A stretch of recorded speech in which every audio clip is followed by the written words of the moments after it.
But it was a big composition that was funded by a friend of mine who introduced me to. I mean, he donated a lot. It wasn't an opera; it was an orchestra. It was Oh, yeah, I know what you're talking about. But I knew you before that. Really? Oh, okay. yes, because this is what. Oh, right, that's right. This is Berkeley. Yeah, right, exactly. So that was, now I'm skipping to around, when would that have been? That was... Early 80s or? No, it's still the 70s, isn't it? No, it was... Because we did Something Moving. We did Brick Hut and all that. We did that when? In 78? In 78. Okay. The next album was a couple of years later. But what was the album that you did before that I'm referring to? I don't think... I was Teresa Troll. Oh, really? I thought that you It was done the album you're talking about is the one that... Winds of Change. Yes, yes. And that came later. Okay, and so what style was that? Was that a particular style or was it? It was a big composition, right? Well, it wasn't at the concert it was. Right. But that wasn't on the... Okay, all right. Not on the album. So now you're into opera. What came in between? Is there more, other than jazz and big pieces and accompanying people and... This guy called me up, and he said he thought of me and that there was going to be a workshop for musicians that were interested in writing for theater and that kind of thing. And he would like me to attend. And so I said yes. And I went to see a production where some music he had written. And the thing is, I didn't know whether I could do it or not, so I wanted to see what they were doing. I had already done some theater work, before that, so I knew that I could set words to music. Okay. And I had my own ideas about how I wanted to do some of that. Anyway,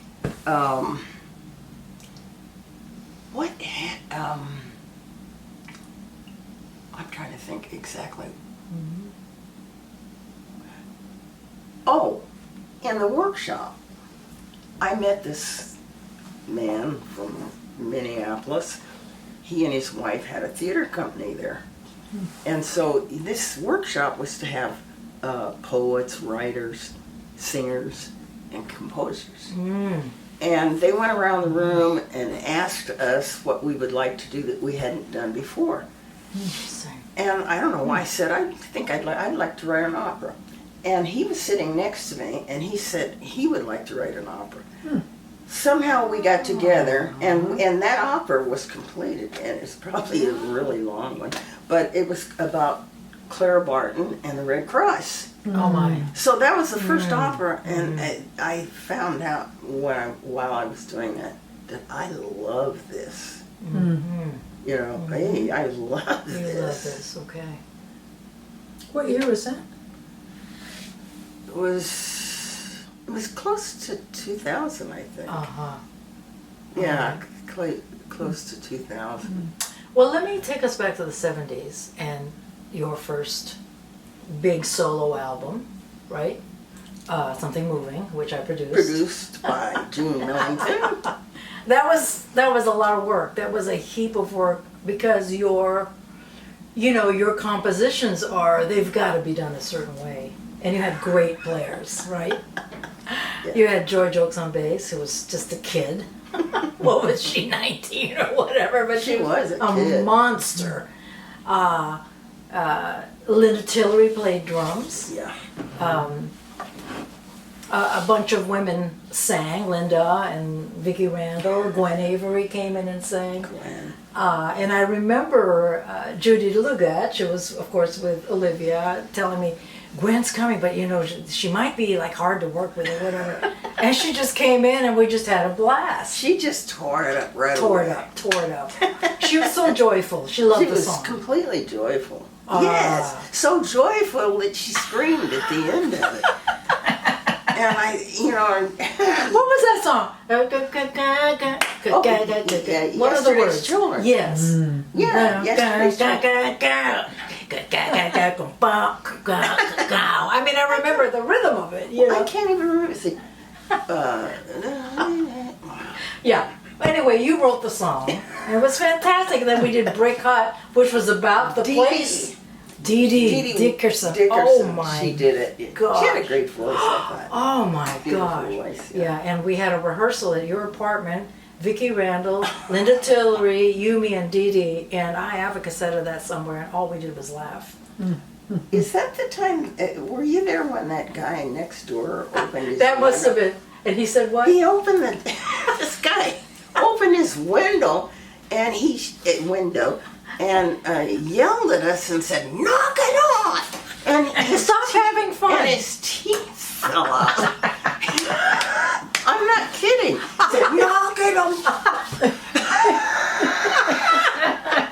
So then Oh my we God. really fell apart. And you know, you can feel that energy on the recording, on the backup parts. The big hut. Oh, that was done so well. So yeah, while they were doing the brick at the back, Linda Tillery was keeping time on Vicki said. Vicky's head. And Vicki was, of course, playing. Oh yeah. It was funny. totally. It was so funny. I had to leave the room. Oh really? That's before the days of video cameras. I wish I would have had a We video should have camera. had one. Incredible. Although there is film of Gwen singing Yesterday's Children. It's on one of the Olivia, documentary pieces. I don't know if you've seen it, but it's really Well, yeah. pretty cool. How you gotta not get something with Gwen? It's great. Let's see. That album took what? Maybe 6 weeks to record? 2 months? I don't Something like remember. that? I mean, I feel like we worked like definitely every weekday. I don't know if it was 6 days a week. I'm sure we didn't I work don't on Sundays, remember. but it was a lot of work, and you had charts. Yeah. So people had to play your arrangement. You know what I'm saying? I mean, There's I a whole respect thing that. about that. you Okay, know. let's get into it. Well, no, I've learned since what I wanted to do then, exactly what I'm doing now. Okay. You know what I mean? It's like I had to get out of that area to give people the room to do what they wanted to do without necessarily having to follow a chart as closely as I expected them to. Okay. Which I think, I kind of feel bad about that when I think about it sometimes because Well, but we got the simply job because done. I didn't know better. Mhm. But Yeah, but that's all we learned. I was very orchestrated, very orchestrated. Yeah. I knew what kind of movement, I knew the inner Mm-hmm. workings of the music and why you needed to play this note at this particular time. Exactly. It's important.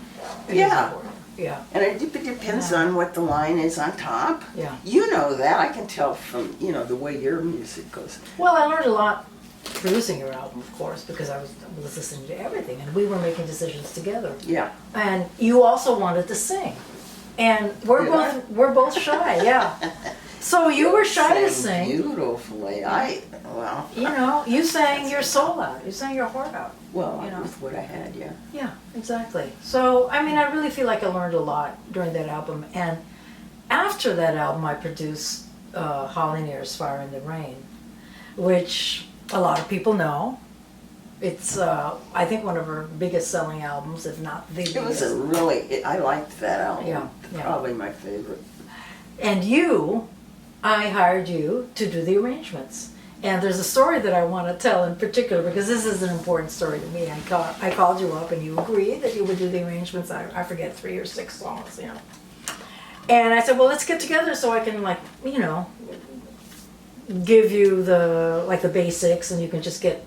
And you said, well, I don't have that much time. So we met at a laundromat. Okay? Yeah, we met at a laundromat. I'm playing you one of the songs, and you whip out a pencil from somewhere and a piece of paper, and you started to do the orchestration right on the dryer or the washer. And I said, how can you do that? And you said, oh, well, I see colors. Well, I could hear it. You in could my hear it, head. but you also let me Color know. helps. Yeah, yeah, and I'm like, what? You see, that's the first time I heard about synesthesia. But I didn't know the I word. didn't know. Yeah. You know, I didn't know if you were making up. Of course, I didn't think you were lying to me, but I just never heard of that before. So I understood two things.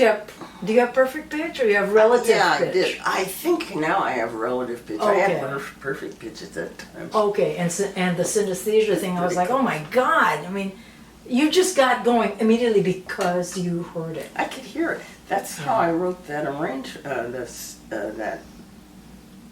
Remember the Bonnie, what was her name? She played the trumpet on Witch's Revenge. Bonnie Kovalov. Oh, I forgot about And that. I was writing something for her in the studio. I mean, I could do that. I mean, I could close everything out. Yes.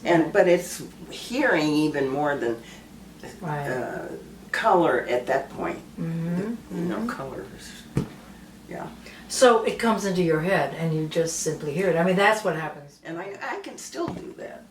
But it's So you have more hit and abilities miss. that a lot of people don't, let's face it. I mean, you were born to do this. I think so. Yeah, because you have certain Can't do abilities. Not anything else. everybody. Exactly. I mean, you know, for a long time, my family was afraid that I was going to end up being a bag lady because I wouldn't do anything else but do music. I slept on people's couches. I did what I sometimes slept in the car with my girlfriend because we didn't, I just went through those phases, sort of like what I went through cancer last year, which is I just got to endure this. I know it's going to get better. I had that belief because I know I'm here to do music. Yes, yes. I'm not going to take a secretarial job or waitress because I know I would fail.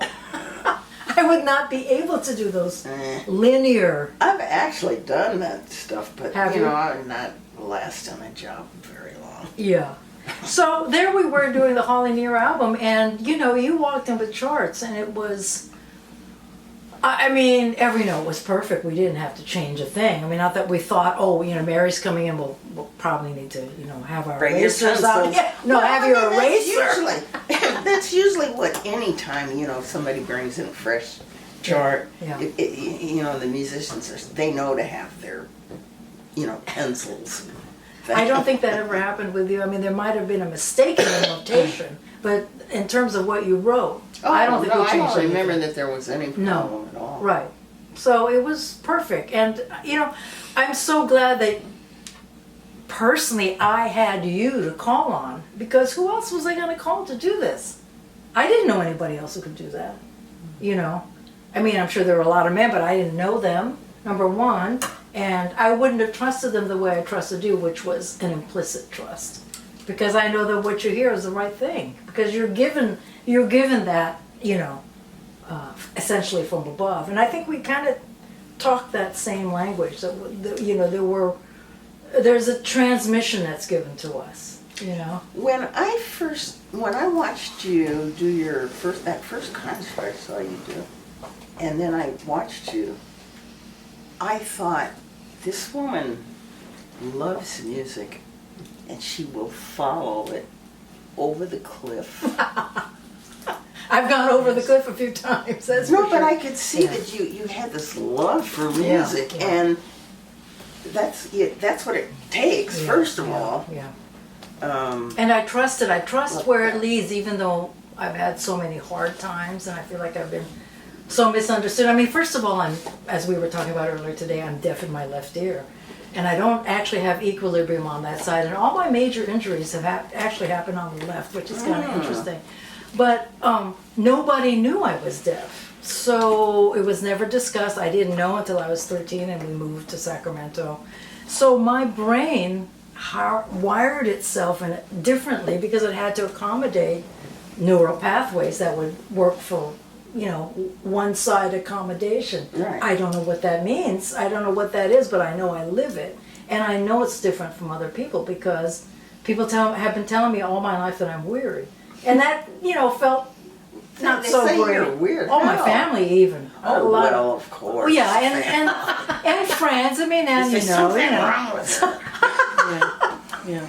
And so, and I hear these voices. I hear voices that told me to start IMA. I didn't know it was IMA, but, you know, that the first time I heard a voice was at a meeting at Olivia in 1975 when they were talking about their goals and aspirations, and you know, like, oh, it's going to be egalitarian, no, it's going to be more popular than the other, and I thought, no, that's never going to happen. I mean, it can't. Music is a popularity contest in the sense that if it moves you, it moves you. If it doesn't, nothing can make you love a piece of music. You That's can't true. be forced That into is- it. You cannot be tortured into loving, love the one you're with, and whatever. Right. You know? You can't have the one you love. Love the one you with. Exactly. You know, Stephen. Isn't that wise? It's incredible. It's incredible. I mean, you cannot force that. So, you know, you cannot make somebody be more popular than the other, but they will be. Somebody will be. It's a popularity contest, essentially. So I realized that's not going to work.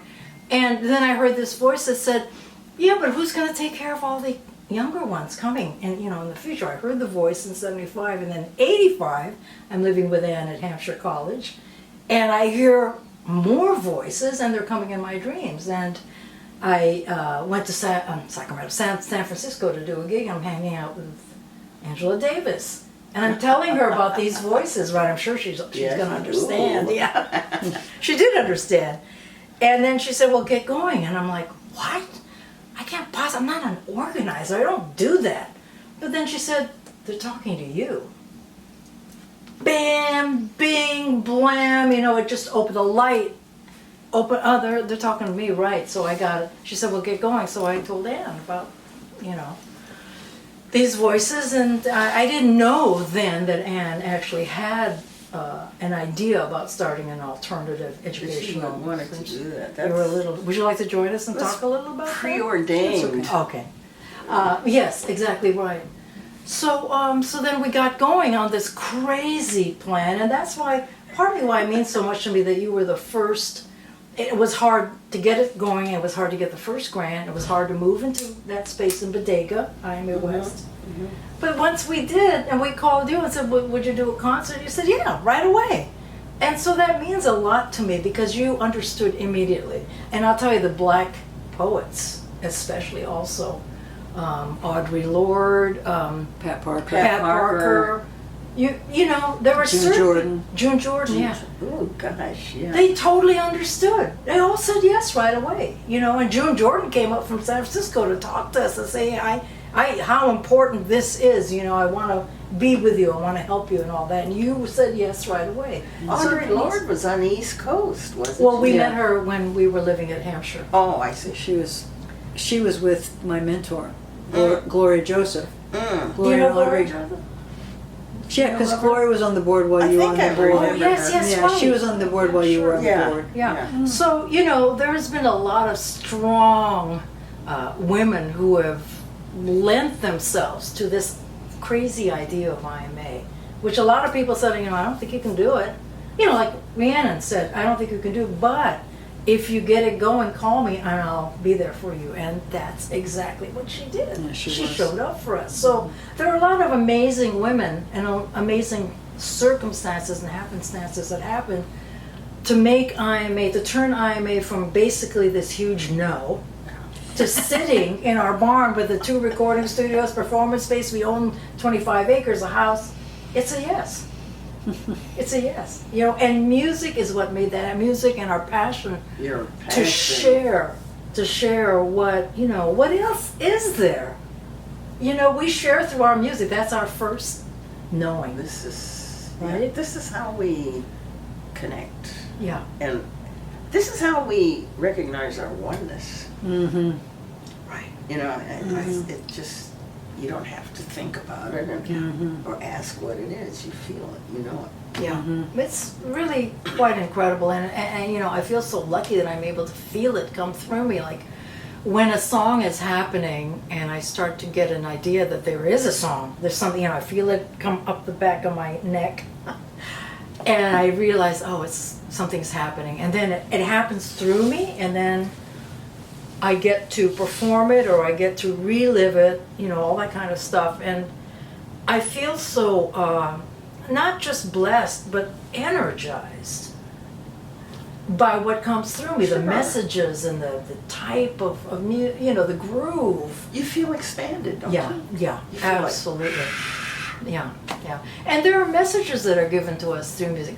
For example, I was telling you about how for Gwen Avery's memorial, I had asked Linda, well, because I'd been contacted to be part of it, as were you. And I said to Linda, well, what song should I do? And she said, well, why don't you do Heaven Isn't In Mine, because we all can back you up. Yeah. So I go into the IMA barn to practice Heaven Is In Her Mind, and Gwen would not let me do it. She made me do Keep Me Anymore, which was actually a song for my father, but I didn't know that, because when it was writing itself, when there's nothing in this world too, I could not get through past that point, and I had to wait a year till my dad died suddenly to Keep Me Anymore. That's why the title is Keep Me Anymore, because that is the center of the song that they wouldn't give me. They absolutely wouldn't give me because it hadn't happened yet. So that's pretty amazing. It really is. And Gwen made me do that song. I mean, in a great way, because we all did it together. But there were those circumstances through music that happen to you where you just really realize how amazing the whole thing is. It's synchronistic. It's a series of interlocking pieces. Yeah. Yeah. And the music goes on forever. It's not just played tonight. That music is still resounding in the universe. I feel it's like it's preordained. There are just so many reasons why I wouldn't have, couldn't have, might not have done it. Yeah, right. And you kept going somehow. I kept doing it, and then you said, you haven't made it yet. Or one of your cousins said to you, why don't you try, doing that music thing on the side? Get a job typing. We're laughing, but that's a serious, notion. I think of it as a notion. It's not very encouraging. Well, anything on the side. We have to keep those voices we hear them, but we have to put them to the side, don't we? All our lives. And the thing is, we know that we're right even in one part of our mind. We say, well, gee, maybe they're right. Yeah. But we know that, no. Yeah, we're exactly. Not, we cannot let this go. You know that line in the movie Brokeback Mountain, I just can't quit you, right? I can't quit music. Music doesn't quit me, it's number not quitting one. You, right. That's right. It's impossible. I cannot, I saw that about you. I realized that about you. I don't realize that about everybody. Yeah, yeah. Well, let's talk about some of the great women artists whom we've met. Like you mentioned, Barbara Higbee. Oh, she's pretty incredible. Of course, Chris Hawley, Meg Christian, Vicki Randall, Force of Nature. Yes. Colleen Stewart, Linda. There's so many. Joy Jokes is now teaching and producing. Is that really? I was wondering what she's doing. Yeah. So you're kind of in touch with Facebook. her? Yeah. Oh. So we write little messages. The drummer from not Denmark, the Netherlands, Paul van Wageningen. He passed away. Well, what he was following his heart. He was a wonderful guy. Yeah. Really, really a musician's musician. I wrote drum charts for him, and he would play them. I remember when we did She's the One, the song I wrote for Ian. He looked at the chart because there's a stop somewhere, and he said, "This is what you want, right?" In his accent. Yeah, I forget. I can't do it. But this is what you want, huh? And I said, yeah, that's what I want. So that's what he played, and I said, because I know what the arrangement's going to be, I could hear everything, And that is an important thing for a producer. You have to project. Yeah. But then you have to break it down for whoever's going to play before the final product, and he understood that. So he read the chart, he followed it, played with a click, and he played it with elan, with passion. Regardless if he didn't understand. Yeah. I loved his touch. Yeah. Incredible. Wow. We just got hung up on Paul, but